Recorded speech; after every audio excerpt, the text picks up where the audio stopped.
আমন্ত্রণ দীপ্ত সংবাদে, সাথে আছি আমি তারান্নুম জ্যোতি। শুরুতেই জানাবো সংবাদ শিরোনাম। খালেদা জিয়া চিকিৎসা নিতে পারছেন, জানালেন চিকিৎসক। হাসপাতালে গেলেন 3 বাহিনী প্রধান। দেশে ফিরতে এখনও ট্রাভেল পাস চান নাই তারেক রহমান, গণমাধ্যমকে জানালেন পররাষ্ট্র উপদেষ্টা। সুষ্ঠু নির্বাচন নিশ্চিতে শুধু সংস্কার নয়, প্রয়োজন গণতান্ত্রিক মূল্যবোধ, আলোচনায় বক্তাদের অভিমত। গ্রাহকদের আস্থা ফেরানোই সম্মিলিত ইসলামী ব্যাংকের প্রধান কাজ, জানালেন ব্যাংকটির চেয়ারম্যান।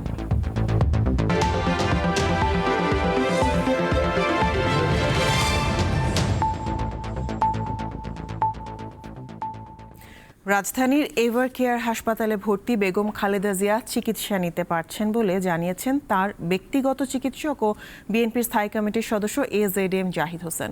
মঙ্গলবার ব্রিফিংয়ে তিনি আশা ব্যক্ত করেন বেগম খালেদা জিয়া দ্রুতই সুস্থ হয়ে উঠবেন। এজন্য দেশবাসীর কাছে দোয়া ও সবাইকে ধৈর্য ধরার আহ্বান জানিয়েছেন চিকিৎসকরা। জাহিদ হোসেন জানান, লন্ডন থেকে তারেক রহমান সার্বক্ষণিক তার মায়ের চিকিৎসার খোঁজ নিচ্ছেন। বিএনপি মহাসচিব মির্জা ফখরুল ইসলাম আলমগীর জানিয়েছেন, খালেদা জিয়াকে বিদেশে নেওয়ার মতো শারীরিক অবস্থা পর্যবেক্ষণের পর তারেক রহমান দেশে ফেরার বিষয়ে সিদ্ধান্ত নেবেন। হাসপাতালে খালেদা জিয়াকে নিরাপত্তা দিচ্ছে SSF সদস্যরা। বিএনপি চেয়ারপারসন খালেদা জিয়ার খোঁজ নিতে হাসপাতালের সামনে ভিড় করছেন দলের নেতাকর্মী সহ বিভিন্ন শ্রেণী পেশার মানুষ। মঙ্গলবার রাতে হাসপাতালে যান সেনা, নৌ ও বিমান বাহিনীর প্রধানগণ। বিএনপি চেয়ারপারসন খালেদা জিয়া সুস্থ হয়ে উঠবেন বলে আশা প্রকাশ করেছেন জামায়াতে ইসলামের আমির ডক্টর শফিকুর রহমান। মঙ্গলবার রাতে হাসপাতাল পরিদর্শনের পর তিনি একথা জানান। এখন ওনার ডায়ালাইসিস চলছে এবং তিনি আসলে ডিপ সিডেশনেই আছেন। সারা দুনিয়ার মানুষের সাথে আমরাও দোয়া করি, আল্লাহ তাআলা ওনাকে সুস্থতার নিয়ামত দান করুন। আমিন। তিনি সুস্থ হয়ে আবার ফিরে আসেন এবং জাতির খেদমতে বাকি জিন্দগিটা উনি যাতে কাটাতে পারেন সেই দোয়া করি। দর্শক, রাজধানীর এভার কেয়ার হাসপাতালে আছেন সহকর্মী জহিরুল মোহসান। আমরা সরাসরি যুক্ত হচ্ছি তার সাথে। মোহসান, বেগম খালেদা জিয়ার সবশেষ অবস্থা সম্পর্কে কি জানতে পেরেছেন? বিদেশি কোন চিকিৎসক দল এসেছে আমাদের জানাবেন।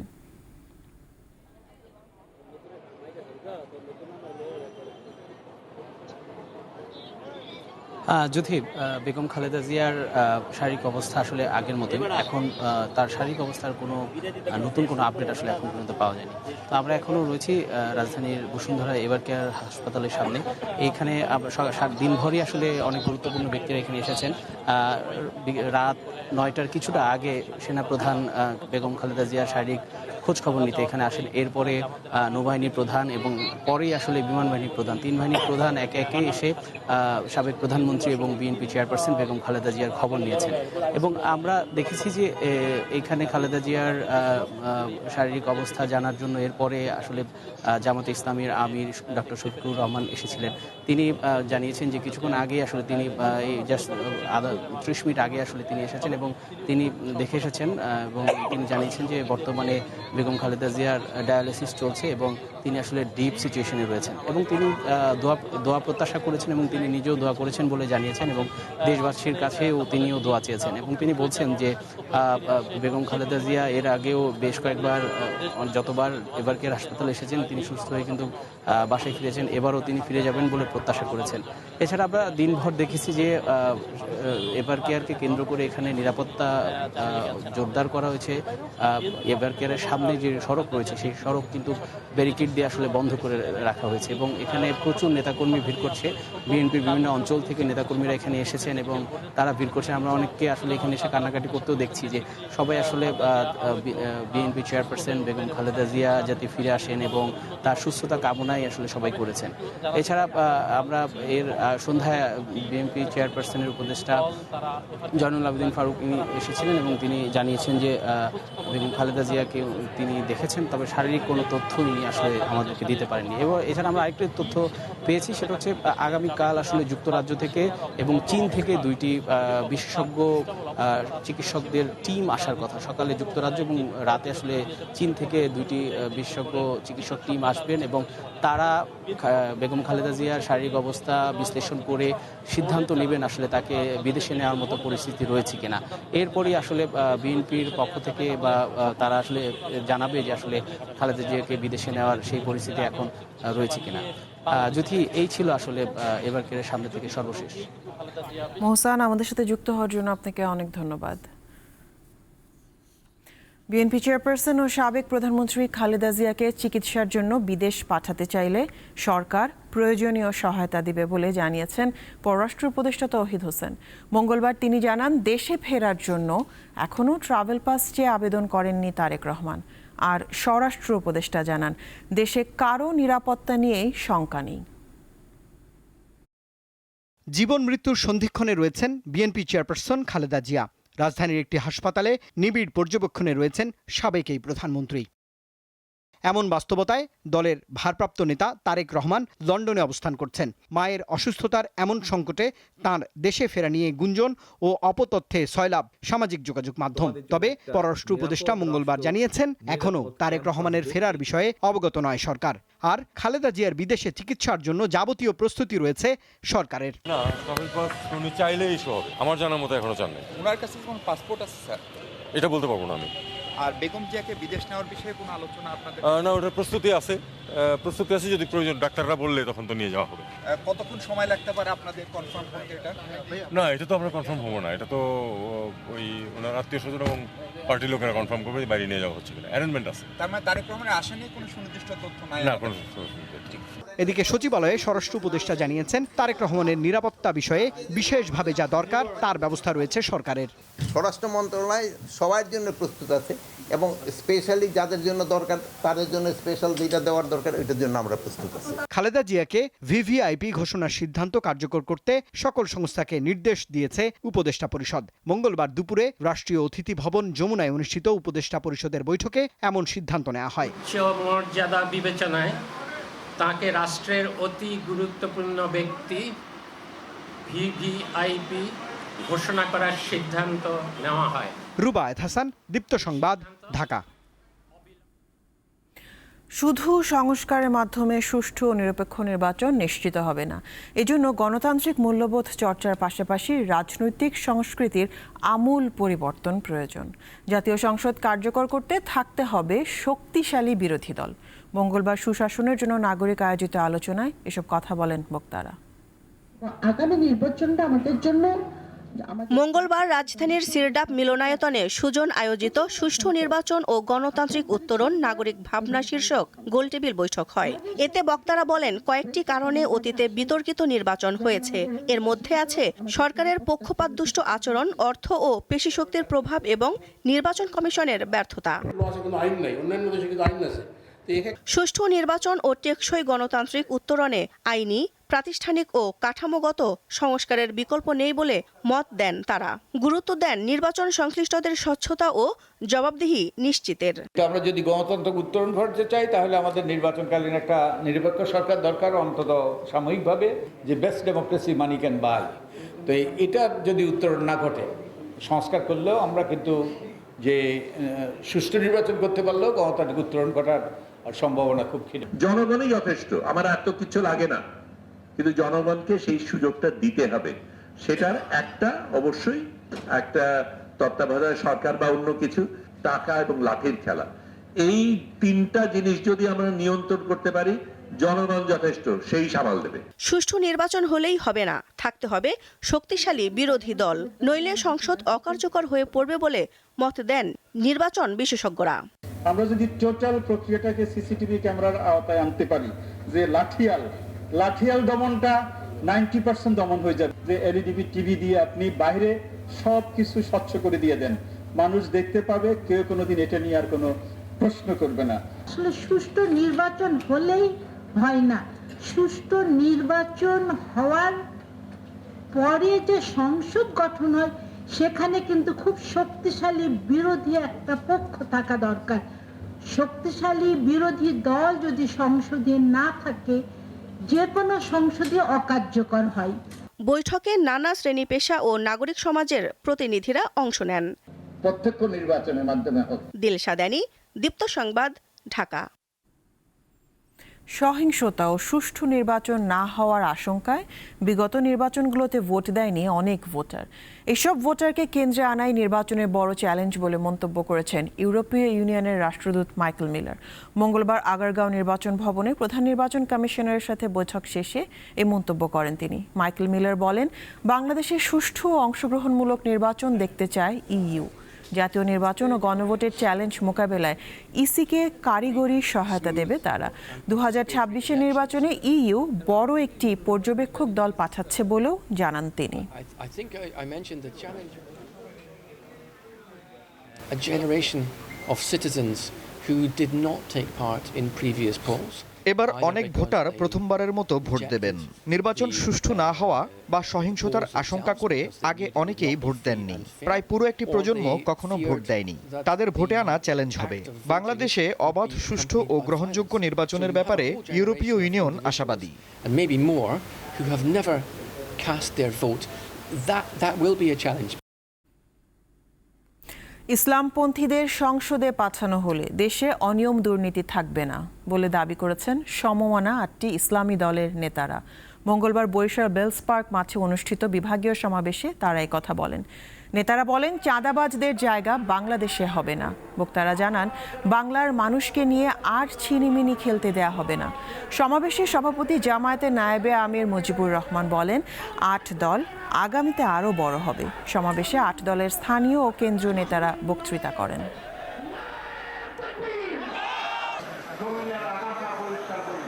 একবার যদি আপনারা আমাদেরকে, আমাদের সবাইকে যদি আপনারা বাংলাদেশের সংসদের মধ্যে আপনারা উদ্বৃত্ত করতে পারেন, আমি আপনাদেরকে পরিষ্কারভাবে বলতে পারি, এই দেশের ভিতরে আল্লাহর রহমতে আর মায়ের কোল খালি হবে না ইনশাআল্লাহ।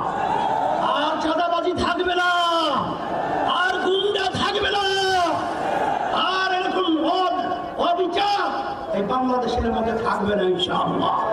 আর দেশ দিন আর দিন উন্নয়ন লাভ করবে, এটাই হলো বাস্তবতা।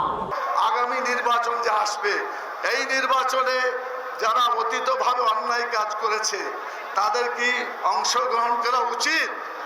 মোটেই না। ইতিমধ্যেই একটা দলকে কার্যকলাপ নিষিদ্ধ করা হয়েছে। এখন তাদেরকে যারা সাহায্য করেছিল তাদেরকেও তো একই শাস্তি হওয়া উচিত। কথা ঠিক কিনা? অন্যায় যে করে আর অন্যায়কে সাহায্য করে, অপরাধ আলাদা না, সমান সমান। অতএব তাদের পরিণতি সেটাই হওয়া উচিত। আস্থা ফেরানোই সম্মিলিত ইসলামী ব্যাংকের প্রধান কাজ হবে বলে জানিয়েছেন ব্যাংকটির নবনিযুক্ত চেয়ারম্যান আইয়ুব মিয়া। তাঁর বিশ্বাস, ধারাবাহিকভাবে 5 ব্যাংক যখন মার্জ হয়ে যাবে তখন সম্মিলিত ইসলামী ব্যাংকই হবে দেশের সবচেয়ে শক্তিশালী ব্যাংক। খেলাপি ঋণের বিষয়ে এখনই কোনো মন্তব্য করতে চান না তিনি। সম্মিলিত ইসলামী ব্যাংকের দায়িত্ব পাওয়ার পর মঙ্গলবার আনুষ্ঠানিকভাবে গভর্নরের সাথে দেখা করতে বাংলাদেশ ব্যাংকে যান নবনিযুক্ত চেয়ারম্যান আইয়ুব মিয়া। প্রায় ঘণ্টাখানেক ধরে বৈঠকের পর সাংবাদিকদের মুখোমুখি তিনি। নতুন চেয়ারম্যান বলেন, তার প্রথম এবং প্রধান কাজ হবে গ্রাহকের হারিয়ে যাওয়া আস্থা ফিরিয়ে আনা। 5টি ব্যাংক একসাথে সংযুক্ত হচ্ছে, এটার জন্য বাংলাদেশ ব্যাংক যথেষ্ট কাজ করছে। গভর্নমেন্টের পক্ষ থেকে, বিশেষ করে অর্থ মন্ত্রণালয়ের পক্ষ থেকে অনেক গুরুত্বপূর্ণ উদ্যোগ নেওয়া হয়েছে। অনেকগুলো কারিগরি টিম কাজ করছে এবং আমি আশা করছি যে সব কিছু সিস্টেমেটিক্যালি এগিয়ে নিয়ে যাওয়া সম্ভব হবে। এবং আমাদের প্রথম কাজই হচ্ছে আমানতকারীদের আস্থা ফিরিয়ে আনা। তিনি জানান, 5টি ব্যাংক মার্জ হবে ধীরে ধীরে। পুরো মার্জ প্রক্রিয়া শেষ হলে সম্মিলিত ইসলামী ব্যাংক হবে দেশের সবচেয়ে শক্তিশালী ব্যাংক। নতুন ব্যাংকটাকে একটা অবয়বের উপরে দাঁড় করানো, এটি তো প্রথম কাজ।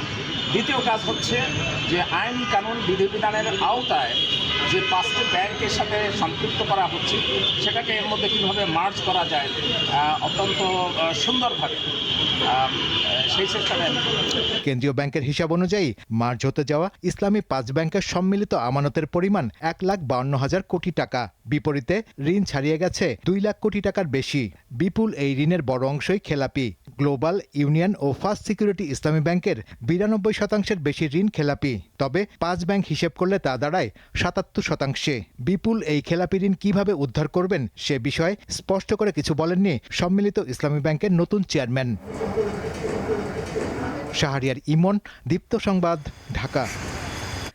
পাবনার ঈশ্বরদীতে পল্লী উন্নয়ন ও সমবায় বিভাগের ক্ষুদ্র কৃষক উন্নয়ন ফাউন্ডেশনের উপজেলা কর্মকর্তা ও তার স্ত্রীর বিরুদ্ধে 8টি কুকুরছানা হত্যার অভিযোগ উঠেছে। এই নির্মম ঘটনায় ক্ষোভ প্রকাশ করেছেন স্থানীয়রা। আইনি ব্যবস্থা গ্রহণের কথা জানিয়েছেন উপজেলা নির্বাহী কর্মকর্তা। 8টি ছানাকে হারিয়ে মা কুকুর কয়েকদিন ধরে এমনভাবে ছটফট করছে, পাগলের মতো দিকবেদিক ছোটাছুটি করছে। এই কুকুর ছানাগুলোকে বস্তায় ভরে পানিতে ফেলে হত্যা করা হয়েছে। এই নিষ্ঠুর ঘটনা ঘটিয়েছেন পাবনার ঈশ্বরদী উপজেলার পল্লী উন্নয়ন ও সমবায় বিভাগের ক্ষুদ্র কৃষক উন্নয়ন ফাউন্ডেশনের কর্মকর্তা হাসানুর রহমান নয়ন ও তার স্ত্রী। স্থানীয়রা জানান, 1 সপ্তাহ আগে কুকুরটি 8টি বাচ্চা প্রসব করে। বাচ্চাগুলোকে নিয়ে ভালো সময় কাটাচ্ছিল কুকুরটি। রবিবার সকালে কুকুরটিকে অস্বাভাবিকভাবে ছোটাছুটি করতে দেখা যায়। উপজেলা অফিসের কর্মকর্তা কর্মচারীরা খোঁজাখুঁজির পর পুকুর থেকে বস্তাবন্দি মৃত কুকুর ছানাগুলো উদ্ধার করে। যে নির্মম ঘটনাটার সাক্ষী আমরা হলাম বা জানতে পারলাম, এটা সত্যি হৃদয় বিদারক। এ জাতীয় ঘটনা যেন পুনরাবৃত্তি না ঘটে, এজন্য প্রশাসনের কাছে আমাদের জোরালো দাবি থাকবে। সারা রাত প্রায় কুকুরের মেন গেট এবং জানুবাইয়ের বাড়ি আর যে জায়গায় বাচ্চা দিছিল ওই জায়গা খালি দৌড়াদৌড়ি পাচ্ছে আর চিকার পাচ্ছে। আজ সকালবেলা সেলিম ভাই, জাহাঙ্গীর ভাই যা মানে তথ্য নয়ন সাহেবের বাচ্চার কাছে তথ্য অনুসারে যায় পুকুর থেকে এই কুকুরের মরা কুকুরের বাচ্চাগুলো পাচ্ছে একটা ব্যাগের মধ্যে। অমানবিক একটা কার্যকর একটা ঘটনা। এটা আমরা নিজের একটা বিচার চাই স্যারের কাছে। আমাদের ইউনো স্যার যেন একটা সুষ্ঠু বিচার দিলে আমরা সুষ্ঠু থাকব। নিজেকে বাঁচাতে সব দোষ স্ত্রীর উপর চাপিয়েছেন অভিযুক্ত উপজেলা ক্ষুদ্র কৃষক উন্নয়ন ফাউন্ডেশনের কর্মকর্তা হাসানুর রহমান নয়ন। বাসায় গিয়েছি আমি আবার মোটরসাইকেলে গাড়ি আনতে, সেই মুহূর্তে আমি আপনার ভাবিকে অনেক প্রেশার কি করি যে আমি তুই কি কুকুরের বাচ্চাগুলো কোথায় ফেলাইছো না কি করতে, সত্যি কথা বলে। তখন সে এক পর্যায়ে কথা যে আমাকে স্বীকার করতে যে গতকালকে দুপুরের দিকে নাকি ওই কাজের দিদি আসছিল, ওনাকে বলতে যে কুকুরের বাচ্চাগুলো নিয়ে বাইরে ফেলাই দেন, উনি নাকি নিজে বাইরে ফেলাই দিচ্ছে। এই বিষয়ে অভিযুক্তদের বিরুদ্ধে প্রয়োজনীয় ব্যবস্থা গ্রহণ করা হবে বলে জানিয়েছেন উপজেলা নির্বাহী কর্মকর্তা। আমরা আসলে এটা একটু যাচাই করছি, পর্যালোচনা করছি যে আসলে ঘটনাটা কারা ঘটেছে, যারা এর সাথে জড়িত আছে তাদের আমরা আমাদের ক্যাম্পাসে যদি কেউ ইনভলভ থাকে আমরা ক্যাম্পাসে তাকে বের করে দেবো, অন্যান্য ব্যবস্থা নিব আর কি। কুকুর ছানাগুলোকে হত্যার ঘটনায় জড়িতদের উপযুক্ত শাস্তির দাবি জানিয়েছেন সর্বস্তরের মানুষ। আফরিদ হাসান, দীপ্ত বার্তাকক্ষ। কর্মবিরতি সাময়িকভাবে স্থগিতের ঘোষণা দিয়েছেন সরকারি মাধ্যমিক বিদ্যালয়ের শিক্ষকরা। ফলে আগামীকাল থেকে বার্ষিক পরীক্ষা চলবে। আর্থিক সুবিধা, পদোন্নতি সহ 4 দফা দাবিতে সরকারি মাধ্যমিক বিদ্যালয়ের শিক্ষকেরা আন্দোলন করছেন। গতকাল থেকে বাংলাদেশ সরকারি মাধ্যমিক শিক্ষক সমিতির ব্যানারে এই কর্মসূচি শুরু হয়। ফলে ঢাকা সহ দেশের বেশিরভাগ বিদ্যালয়ে গতকাল ও আজ বার্ষিক পরীক্ষা হয়নি। রাতে শিক্ষক সমিতি এক সংবাদ বিজ্ঞপ্তিতে জানিয়েছে, শিক্ষার্থীদের শিক্ষা কার্যক্রম যাতে কোনোভাবেই ব্যাহত না হয় সেই বিষয়টি বিবেচনায় নিয়ে কর্মবিরতি সাময়িকভাবে স্থগিত করার সিদ্ধান্ত হয়েছে। 3 ডিসেম্বর বার্ষিক পরীক্ষা সুষ্ঠুভাবে সম্পন্ন করতে সংশ্লিষ্ট সবাইকে সহযোগিতার আহ্বান জানানো হয়েছে।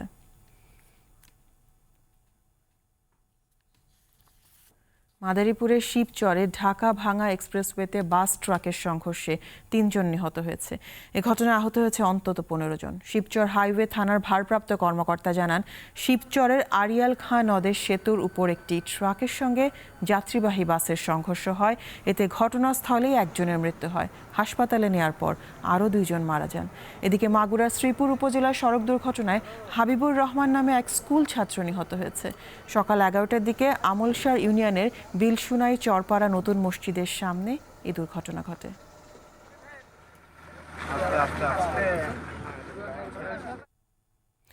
অনেকেই পার্বত্য চুক্তি বাতিল করার উস্কানি দিচ্ছে বলে অভিযোগ করেছেন পার্বত্য চট্টগ্রাম জনসংহতি সমিতির সিনিয়র সহসভাপতি উষাতন তালুকদার। এ সময় তিনি বলেন, যদি চুক্তি বাতিল করতে হয় তাহলে ৯৭ সালের পূর্বে ফিরে যেতে হবে। মঙ্গলবার সকালে পার্বত্য চট্টগ্রাম শান্তি চুক্তির ২৮ বছর পূর্তি উপলক্ষে রাঙ্গামাটি জেলা জনসংহতি সমিতির আয়োজনে গণসমাবেশে উষাতন তালুকদার এসব কথা বলেন। তিনি জানান, বিগত ৫টি সরকার চলে গেলেও চুক্তির মৌলিক ধারাসহ ২/৩ ধারা অবাস্তবায়িত রয়ে গেছে। বর্তমানে পাহাড়ে যে অস্ত্র ও চাঁদাবাজি হচ্ছে এর দায় সরকারের।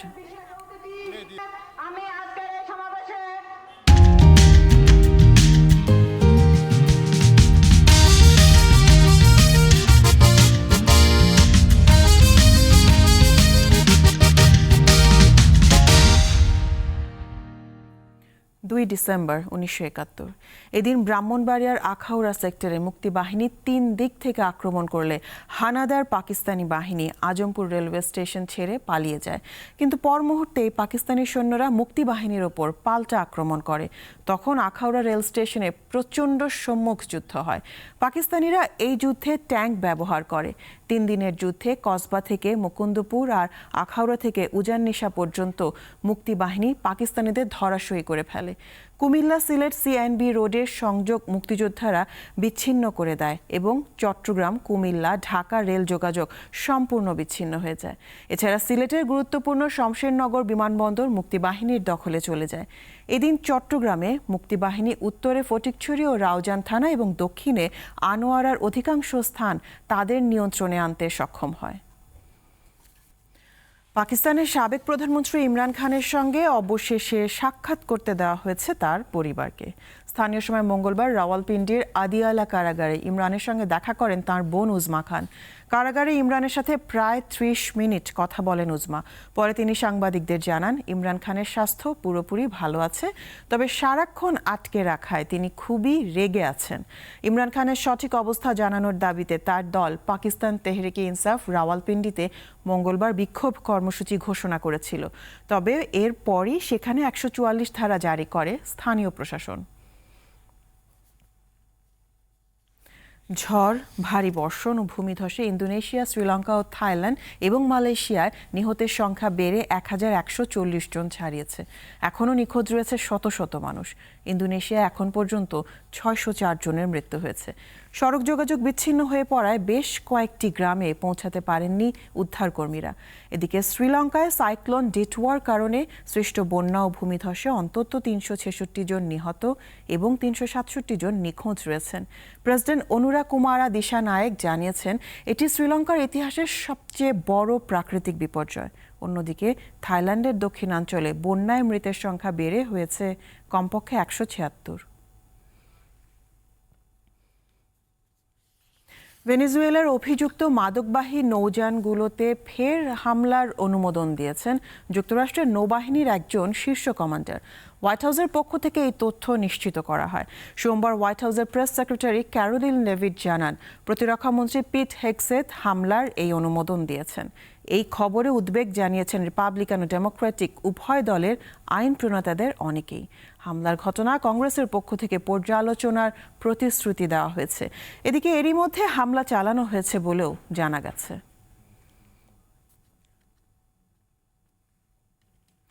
রাশিয়ার সঙ্গে শান্তি আলোচনায় ভূখণ্ড ইস্যুকে সবচেয়ে বড় চ্যালেঞ্জ বলে আখ্যা দিয়েছেন ইউক্রেনের প্রেসিডেন্ট ভলোদিমির জেলেনস্কি। বেদখল হয়ে যাওয়া কোনো এলাকা কিয়েভ ছাড় দেবে না বলে সাফ জানান তিনি। সোমবার প্যারিসে ফরাসি প্রেসিডেন্ট ইমানুয়েল ম্যাক্রোর সঙ্গে বৈঠক শেষে যৌথ সংবাদ সম্মেলনে শান্তি চুক্তি সম্পর্কে এসব কথা বলেন জেলেনস্কি। তার সঙ্গে সুর মিলিয়ে ইউরোপীয় নেতারাও বলেন, সীমান্ত নির্ধারণ করবে ইউক্রেনই। এ নিয়ে বড় কোনো ছাড়ের সুযোগ নেই। এদিকে পূর্ব ইউক্রেনের গুরুত্বপূর্ণ পোক্রোভস্ক শহর দখল করার দাবি জানিয়েছে মস্কো, তবে রাশিয়ার এই দাবি অস্বীকার করেছে ইউক্রেন। জুনিয়র হকি বিশ্বকাপে ফ্রান্সের কাছে ৩-২ গোলে হেরে আসরের কোয়ার্টার ফাইনালে খেলার স্বপ্ন ফিকে হয়ে গেছে বাংলাদেশের। ভারতের তামিলনাড়ুতে গেলবারের রানার্স আপ ফ্রান্সের বিপক্ষে লড়াই করেছে বাংলাদেশ। প্রথম 2 কোয়ার্টার শেষ হয় 1-1 সমতায়। তবে তৃতীয় কোয়ার্টারে দ্রুত 2 গোল আদায় করে ম্যাচের পুরো নিয়ন্ত্রণ নিয়ে নেয় ফরাসিরা। চতুর্থ কোয়ার্টারে আমিরুল ইসালের গোলে পরাজয়ের ব্যবধান কমায় লাল সবুজের দলটি। 3 ম্যাচে 2 হার ও 1 ড্রয়ের ফলে পুল পর্ব থেকে ছিটকে গেলেও টুর্নামেন্টের 17 থেকে 24 নম্বর স্থান নির্ধারণী লড়াইয়ে খেলবে বাংলাদেশ। এর সাথে শেষ করব এখনকার দীপ্ত সংবাদ শিরোনামগুলো জানাবো আরও একবার। খালেদা জিয়া চিকিৎসা নিতে পারছেন, জানালেন চিকিৎসক। হাসপাতালে গেলেন 3 বাহিনী প্রধান। দেশে ফিরতে এখনো ট্রাভেল পাস চান নাই তারেক রহমান, গণমাধ্যমকে জানালেন পররাষ্ট্র উপদেষ্টা।